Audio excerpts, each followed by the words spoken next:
Hi, and thanks so much for watching this video on some practical initial steps that you need to take before you consider moving to Cabo or Mexico in general. So one of the first things that I always suggest that people do when they are considering moving to Mexico is to locate your local Mexican consulate, make an appointment to go in to apply for your temporary residency card. Now, you'll go in, you'll do an interview, you will kind of state your reasons for why you want to move to Mexico and your intentions in the country. And they will complete some paperwork and let you know when it's safe for you to enter the country. So when you have this paperwork done, you're ready to enter the country. You come into Mexico, and within 3 days of being in the country, you need to go visit the embassy or the immigration office in Mexico, wherever you're staying. For me, it's in Cabo San Lucas.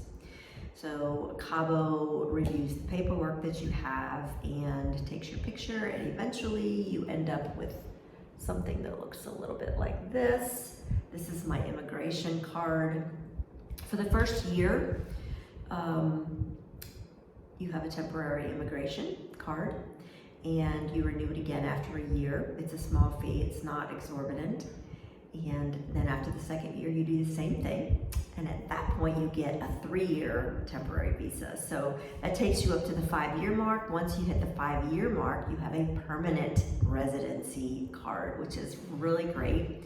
I love having my residency card. It's especially helpful when coming into the airport because this is a huge tourist town and people fly in here constantly. So when I come into the airport and I look over and see this line that looks like I'm at Disney World, it's snaked around and people trying to get through immigration.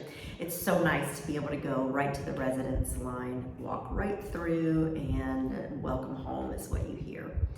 So if I were you and I were contemplating a move, I would first of all check out your Mexican embassy, see if you can get an appointment and talk to them about getting a temporary visa. It's not expensive, just takes time, and it's a good thing to plan ahead for. So stay tuned and we'll talk about some more helpful hints shortly.